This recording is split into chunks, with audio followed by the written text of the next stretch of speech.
বাপ পেরেশান, স্বামী পেরেশান, বিটির কি করে বাচ্চা হবে, তার থেকে বেশি পেরেশান আমার রব। আমার রব জানে আমাকে আল্লাহ বলে ডাকবে, মেয়েটি বলবে আল্লাহ তুমি আসান করে দাও। আল্লাহ যদি 1 মিনিট ঘুমিয়ে যায় পৃথিবীটা চলবে না। সেই আল্লাহ বলছে আমি ঘুমাই না, সদা সজাগ, শুধু জেগে থাকি না, আমি তোর দিকে নজর করে অ্যালার্ট হয়ে থাকি।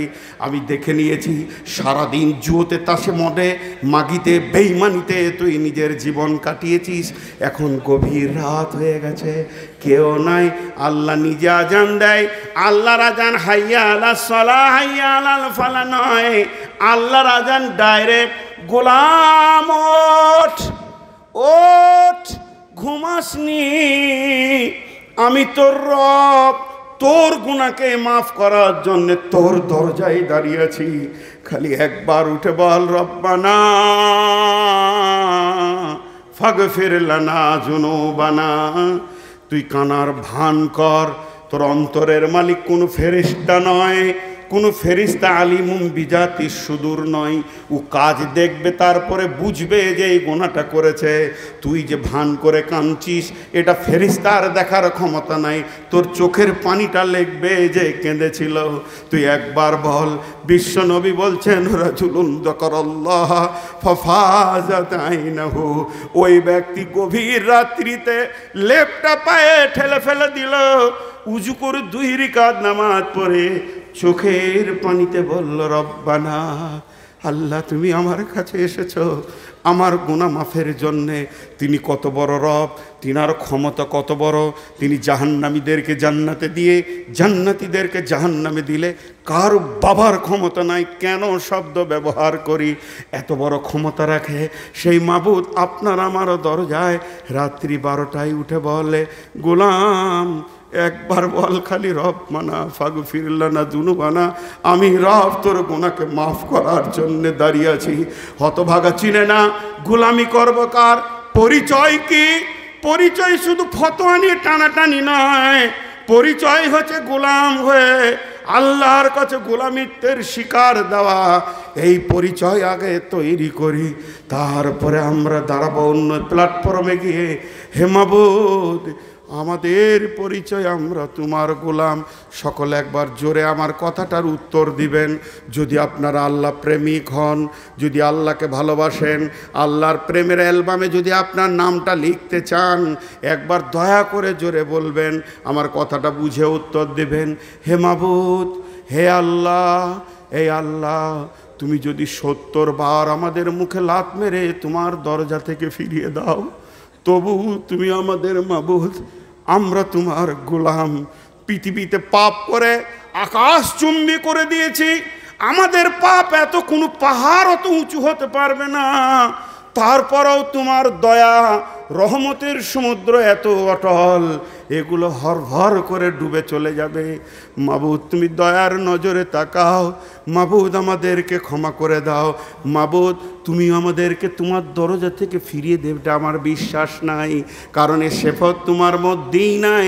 হে আল্লাহ তুমি ছাড়া আমরা অন্য কারো কাছে মাথা নামা করব না, কাউকে মানি না আল্লাহ বলে, দেবদেবীকে মানি না, যিশুকে মানি না, মাজার মানি না, গাছতলা মানি না, পীর মানি না, দরগা মানি না, মানি না আমরা কোনো দেবদেবী, মানি না আমরা কাউকে আল্লাহ। আমাদের আল্লাহ একজন, আমরা এর ওপরে সকলেই রাজি আছি। তুমি আমাদের মাবুদ, আমরা তোমার, জোরে বলেন তুমি আমাদের মাবুদ, আমরা তোমার গোলাম। যদি গোলামি করতে হয় তো তোমারই গোলামি করব, জোরে বলেন ইনশাআল্লাহ। আল্লাহ আপনি কবুল করেন, আল্লাহুম্মা আমিন। এটা আমাদের প্রথম পরিচয়, আমাদের প্রথম পরিচয়। এবার দ্বিতীয়তে যাই। আমাদের কারি আমিরুল ভাই কয়, কারি আমিরুল কয় নাই, আয় আরে ডাকো, আমার আর কতক্ষণ আছে। নাম্বার 2 পরিচয়, দ্বিতীয় পরিচয়টা আরো ভালো লাগবে। আল্লাহ আল্লাহু আকবার, জিবরাইল মিকাইল ডান ধারে বাঁ ধারে বসে আছে। আরও বাকি কটা খেতে গিয়েছে। দ্বিতীয় পরিচয়টা নেন। নাম্বার 2, এই বেদাতি হানফিরা আছে, ওরা বলে আমরা আওলাদে রসুল, বলে না? আরে হ্যাঁ না বলে না এতগুলো লোক? কি ভুল বলে? ঠিকই তো, আমরা তো নবীর সন্তান। আমাদের বাপকে আদম, তাহলে আমরা কার সন্তান? ডেট অফ বার্থ কি? এখানে যতগুলো লোক আছে ততগুলো ডেট অফ বার্থ না? জি না। আদম আলাইহিস সালামের যেদিন জন্ম, পৃথিবীর সমস্ত মানুষের একসঙ্গে জন্ম, কোনো ডেট অফ বার্থ নাই, ডেট অফ বার্থ একটাই। এগুলো দেহর দিক থেকে ডেট অফ বার্থ নানা রকম, সমস্ত আত্মাগুলো একসঙ্গে বানিয়েছে। আদম আমাদের বাপ, কেন? আদমের আত্মা থেকে আমাদের সমস্ত আত্মা হয়েছে। কোরআনের কথা, এটা আমি বলছি, সহি জয়ীব নয়, কোরআনের কথা। আল্লাহ আদমকে তৈরি করে তার পিঠে হাতটা রাখলো, ঝুরঝুর করে সব আত্মা বানিয়ে নিল। তাহলে আমাদের বাপ কি? জোরে বলেন, বাপ কি? বাপ কি? আদম নয়, কি? নবী। আমাদের বাপ কি? কে হলে আদম, আর কি মানে তার গুণ বলতে হবে। আমাদের বাপ কে? জোরে বলেন, আদম আলাইহিস সালাম। আর তিনি কি? তাহলে আমরা নবীর সন্তান। এবার বলেন, এখানে 50টা লোক বসে আছে, মূর্খ আছে 8-10টা, মোটামুটি শিক্ষিত আছে, চাষি আছে, চাকরিজীবী আছে, আর একটা আপার লেভেলের শিক্ষিত ভার্সিটির বড় প্রফেসর বসে আছে। 50টার ভিতরে ও বড় প্রফেসর, তিনি হচ্ছেন মদিনা ইউনিভার্সিটির প্রিন্সিপাল বসে আছে। এবার বলেন, 200 লোক আছে ধরেলেন, 5টা গাওয়ার, 5টা বুঝে না, 5টা মাথা মোটা, 5টা হুঁশ কম, 5টা পাগল, 10টা খ্যাপা, আর 2টা ইংরেজি শিক্ষিত, বাংলা শিক্ষিত, আরও 20-25টা ছোটোখাটো জ্ঞান রাখে, ব্যবসা বাণিজ্য করে। এই 200টা লোকের ভিতরে সব থেকে আপার শিক্ষিত কে? মদিনা ভার্সিটির প্রিন্সিপাল। এবার আপনারা সবাই বলেন, যে বেশি শিক্ষিত তার কাছে বড় আশা করা যায় কি যায় না? তার কাছে ব্যবহারটা বড় আশা করবে না ছোট? সবাই বলেন, বড় না ছোট? সবাই ওর কাছে বড় আশা করবে। তো ও যদি পাগলাটার সঙ্গে নাচে এমনি করে, কেমন হবে? ওর কোনো মূল্য থাকবে? আল্লাহ তাবারাক ওয়া তাআলা আমাদেরকে আদম সন্তান বানিয়েছেন। আমরা হলাম সৃষ্টিকুলের সেরা, আমরা হলাম নবীর সন্তান। তাহলে এই পৃথিবীর বুকে আমাদের চলাফেরা, উঠা বসা অনেক বড় হবে। কুকুর আমাদের দিকে তাকিয়ে দেখবে, ওরে আল্লাহ আকবার, আশরাফুল মাখলুকাত। এদিকে শুকর বলবে, আশরাফুল মাখলুকাত চললো। পৃথিবীর সৃষ্টিকুলের সমস্ত সৃষ্টি নিচে চলে গেল, আদম সন্তান মাথা উঁচু করবে। কিন্তু মানুষ যখন মদ খেয়ে হাঁটে, কুকুরেও লজ্জা পায়। কি রে, তুই নবীর বেটা রে? আবার কিছু লোক আছে ইঁট ধরে কুকুরকে মেরে দেয়, খামোখায় মারে না, বিনা কারণে মারে কি পারে না। তাহলে ও আপনার সম্পর্কে কি ধারণা করবে? আরে তুই এত উঁচু শিক্ষিত, তুই এত দামি, আল্লাহ তোকে করেছে, তোর কাজটা এত ছোট মানের কেন রে? আমার মতো একটা কুত্তাকে মারলি কেন? কুত্তাকে মারা কি সুন্নত? কুত্তাকে পানি দিয়ে বেশ্যা জান্নাতে গিয়েছে, আর বিড়ালকে বেঁধে রেখে নামাজি মেয়ে জাহান্নাম গেছে। তাহলে কুত্তাকে মারবো? আমার আচরণ, আমার ব্যবহার, অন্য মাখলুক আমাকে ছোট করে দেখবে না। আমি জুয়ার আড্ডায় থাকবো না, আমি মদের আড্ডায় থাকবো না। আমার বিবেকের চেতনার পরিচয় দিতে হবে। আমি আদমের সন্তান, আমি নবীর সন্তান না। মন ওখানে জুয়া হচ্ছে, ওটা তো কুত্তা গরু ছাগলের কাজ। আমি ও জায়গায় যাব না, মদের জায়গায় যাব না, সিদের জায়গায় যাব না, শুদ্ধ আমি খাবো না, যাব না আমি জেনা ব্যভিচারে লুচ্চামিতে। কারণ ওগুলো কুত্তার কাজ, এরা রাস্তাঘাটে লুচ্চামি করে, আর আমার দ্বারা এটা সম্ভব হবে না। ও অতএব আমার পরিচয় ঠিক রাখতে হবে, আমি নবীর সন্তান, আমি এত নিচে নামতে পারবো না, আমি আদমের সন্তান। আমাকে আল্লাহ আশরাফুল মাখলুকাত করে বানিয়েছে যেন আমার টোটাল লাইফে কোনো নোংরা জায়গায় আমাকে পাওয়া না যায়। আর আমাকে যদি মদে পাওয়া যায়, আমাকে যদি সুদেতে পাওয়া যায়, কুত্তা কোনোদিন ভুল করে না। আমি যখন মদ খাই আমার মাথায় হুঁশ থাকে না, রাস্তায় পড়ে থাকে, কুত্তা আমার মুখেই মুতে দিয়ে চলে যায়, হে আদম সন্তান তুই কত নিচে নেমে গেছিস। আয় রে ভাই আমার, আমরা আমাদের পরিচয়গুলোকে শেষ করে দিয়েছি। এর জন্য আমার আল্লাহ বলেছেন উলাইকা কাল আনআম বাল হুম আজাল, তোরা চতুষ্পদ প্রাণীর মতো হয়ে গেলি রে, তোদেরকে একটা প্ল্যাটফর্ম দিয়েছি, তুই চতুষ্পদ প্রাণীর মতো হয়ে গেলি এবং তার থেকেও তোরা নিচে চলে গেছিস। এই চেয়ারটা আমাকে আজকের জন্যই কমিটি দিয়েছে, এটা আমার আল্লাহর দান। প্রধান বক্তা বিশ্বে ঘুরছি, এটা আমার আল্লাহর দান, কিন্তু বোঝানোর জন্য বলছি কমিটি দিয়েছে। তা আমি যদি এই টেবিলের ওপরে উঠে বসে যাই এমনি করে, তো লোক ভালো বলবে যে এটা আরও উঁচু, তো আরও সম্মান একটু লেলি। আবার বাঁশ ধরে বাংলাদেশের মতো যদি উঠে ঝুলতে লাগি, আর একটু সম্মান। চেয়ারে যখন একটু সম্মান বেশি হচ্ছে, এইটার থেকে একটু স্টেজে একটু সম্মান বাড়লো, যে চেয়ারের সম্মান, তা আমার ব্রেন বলছে তো আর একটু লাফিয়ে উপরে উঠতে সম্মানটা আর একটু বেড়ে যাবে। লোক বলবে বাঁদর, লোক কি বলবে, আর মানুষ বলবে না, কি বলবে, বাঁদর। এখন যদি ওপর থেকে নিচে নামলে সম্মান বেশি বাড়ে, তো মাটিতে বসে যদি ধুলো মেখে গড়াগড়ি করি, তা বলবে পাগল। ঠিক স্ট্যান্ডে দাঁড়াতে হবে। তোমাকে আল্লাহ যে সম্মান দিয়েছে, তুমি আদমের সন্তান, তুমি নিজেকে একবার দেখো, তোমার ব্যাকলাইটটা একবার দেখো, তুমি কার সন্তান, তোমার আচরণ কেমন হওয়া উচিত। জি, সেটা তুমি না করে ওপর দিকে চলে যাও, নিচে চলে যাও। বালহুম আদাল, বালহুম আদাল। আমরা চতুষ্পদ প্রাণীর থেকেও নিকৃষ্ট।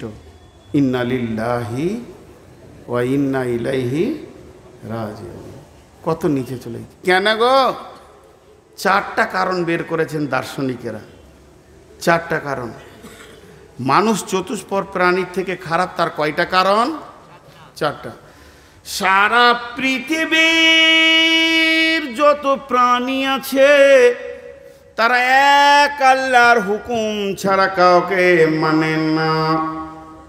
এক আল্লাহকে মানে। নিকৃষ্ট প্রাণী কুকুরও পর্যন্ত আল্লাহর জিকির করে, কিন্তু হতভাগা মানুষ নিজের হাতে আল্লাহকে বানায়, আবার নিজের হাতে ভেঙে দেয়। এরা দেবদেবীর পূজা করে, এরা গাছের পূজা করে, এরা মাজারের পূজা করে, এরা আপনার কিনা নিকৃষ্ট জিনিস ইটের পূজা করে, পাথরের পূজা করে। কুত্তা পাথর দেখলে পেশাব করে, আর মানুষ পাথরকে সাজদা করে। দাম কার বেশি? জি, কুত্তা ইট দেখলে পেচ্ছাপ করে, আর মানুষ ইটের পূজা করে। দাম কার বেশি? কুত্তার দাম বেশি। হতভাগা মানুষ, তোদেরকে প্ল্যাটফর্ম দিলাম, পরিচয় এটা তোরা ভুলে গেলি রে। নাম্বার 2, সারা পৃথিবীর কোন প্রাণী কি খাবে কে বরাদ্দ করেছে? জোরে বলেন, কে করেছে? আল্লাহ করেছেন। গরু ছাগল আর আপনার হাঁস, গরু ছাগল ঘাস খাবে, কুত্তা হাড্ডি খাবে। কুত্তাকে যদি ঘাস দেওয়া হয় খাবে না, ছাগলকে খাসিকে হাড্ডি দিলে খাবে না, কারণ এটা আসমান থেকে বরাদ্দ নাই। হতভাগা মানুষ, এদেরকে বলেছে আল্লাহ হারাম খাবি না, সকালে উঠেই 2 বোতল মেরে দিয়েছে। সুদ খেয়ে নিয়েছে, জুয়া খেলে নিয়েছে। এদের মতো হারামখোর কেউ নাই, পৃথিবীর অন্য প্রাণী খায় না। নাম্বার 3, সারা পৃথিবীর যত প্রাণী আছে আল্লাহর আইনকে ফলো করে চলে, অন্য কারো আইন মানে না। হতভাগা মানুষ এ বলবে আমি তৃণমূল করি, আমি কংগ্রেস করি, আমি বাম করি, আমি অমুকের আইনে চলি, নিজেকে তারা আওতাভুক্ত করে, তাকে কোরআনের আইন ভালো লাগে না। এর জন্য এরা মানুষ কুকুরের থেকেও নিকৃষ্ট হয়ে গেছে। যখন কোনো মিছিল যায় কুত্তারা দেখে আর বলে, হু করে বলে, পাগলা কি করে বেড়াচ্ছিস? কার কোনো সরকারের কাছে মাথা নামো করি না, তারপরও প্রতিদিন সকালে আমার রব আমাকে খাবার দেয়। কলকাতায় যাবেন, না হলে শিলিগুড়ি চিড়িয়াখানায় দেখবেন বাঘগুলোকে মনে হচ্ছে যেন নতুন জামাই বসে আছে ঘরে। যে পার্টি হারবে জিতবে দেখার দরকার নাই, টাইমে খাবার পৌঁছাতেই হবে। নাম্বার 4, সারা পৃথিবীর যত প্রাণী আছে সবাই তার মালিকের দরজা চিনে। কুত্তাটা ঘর থেকে দৌড়তে দৌড়তে দৌড়তে দৌড়তে মোহনা চলে গেছে, সন্ধ্যার সময় ঘরে ঢুকে যায়। ছাগলটা মাঠে ছিল, নিজের মালিকের বাড়িতে আসে। গাইটা ছিল কোনো জায়গায়, নিজের মালিকের বাড়িতে চলে আসে। হতভাগা মানুষ নিজের মালিকের ঘর এখনো মসজিদ চিনে না। এটাতে কি আছে বলবো? ম্যাজিক সেনামি জমে গেছে, বলবে কালেকশন করো, করবো না, আদায়কারী বক্তা লয়, ঝামেলা শেষ, মিটে গেল, চিঠি দেওয়া ঘুচে গেল। চিঠি কেন আসে এটা আমি বুঝতে পারি। হাজি ভাই বেটার বিয়ে দিয়ে কোনো বাপ চিঠি দেয় যে আজকে শ্বশুর ঘর যা? ও জানে যে ছেলে কিভাবে বানাইতে হবে, খালি বিয়ে দিয়ে দেয়। হ্যাঁ, বছর যেতে না যেতে পুতা কোলে চাপিয়ে দিবে বাপের। আর বক্তাকে মাইক দেওয়ার পর যদি চিঠি দিতে হয় কালেকশনের জন্য, ও বক্তাই লয়। আর যে ছেলেকে ওর বাপকে বলতে হবে বেটা শ্বশুর ঘর যা রে, বইয়ের কাজ যা, ওর বিয়ে না দেওয়াই ভালো। খামকা চিঠি দেয়, আমাদেরকে পাগল টাগল মনে করে। দেখি আবার আছে নাকি? হ্যাঁ, একবার এই কালেকশনের দিকে একটু নজর দেন, একটু। সবাই 8 আনা করে দেবেন, খুচরো আছে, না থাকে তো 1 টাকা করে দেবেন। খবরদার 100 টাকা দেবেন না, একটু নজর দেবেন, সময় দেবেন, ঝামেলা শেষে। হ্যাঁ, মৌলানা ইসমাইল এত রেগে বসে আছে এখানে। আল্লাহু আকবার, এখানে সব বন্ধু হয়ে গেছে, এসে এসে এসে এমন অবস্থা। আর আসবো না, একটু লেট করবো, তাহলে মুরগা টুরগা হবে। তো কয়টা পরিচয় দিলাম? দ্বিতীয় পরিচয় চলছে, আমি আদমের সন্তান। পৃথিবীর আমি নোংরা জায়গায় যাব না, আমার জায়গা সব সময় উঁচু স্তরে থাকবে, আমি কুত্তা ছাগল নয়। 3 নম্বর আমার পরিচয়, যে পরিচয় আমরা গর্বিত, যে পরিচয়ের কারণে আমাদের বুক উঁচু হয়, যে পরিচয় আমাদের সিনা উঁচু হয়, বিশ্বে শুধু আমাদের ইজ্জত বেশি। শুধু তাই নয়, কিয়ামতের ময়দানেও আমরাও হব দামি। আমরা এমন একটা নবীর উম্মত, সকলে তার নামটা একবার জোরে নিব। যদি প্রেমিক হন, রসুলকে যদি আমরা ভালোবাসি, তিনি হলেন নবী মুহাম্মদুর রাসূলুল্লাহ সাল্লাল্লাহু আলাইহি ওয়াসাল্লামের আমরা হলাম উম্মত। তাহলে আমাদের আদর্শ হবে, আইডিয়াল হবে, রসুলের আইডিয়াকে চলতে হবে। সমস্ত নবীর ওপরে ঈমান থাকবে। বিশ্ব নবী যেমন করে খেয়েছেন, উঠেছেন, বসেছেন, গোসল করেছেন, যেভাবে পানি পান করেছেন, যেভাবে পেশাব পায়খানা করেছেন, এটাই হবে আমাদের জীবনের পরিচয়ের আদর্শ। লাকাদ কানা লাকুম ফি রাসূলিল্লাহি উসওয়াতুন হাসানা। এই উসওয়াতুন হাসানার ভিতরে সলফে সলেহিন আছে, এখানেই ঢুকে আছে সমস্ত আরবায়ে খলিফা, 4 খলিফার আদর্শ থেকে নিয়ে ক্ষুদ্র থেকে বৃহৎ সাহাবী পর্যন্ত ঢুকে আছেন। সলফে সলেহিন কি এমন তরিকা কি, লাকাদ কানা লাকুম ফি রাসূলিল্লাহি উসওয়াতুন হাসানাহ।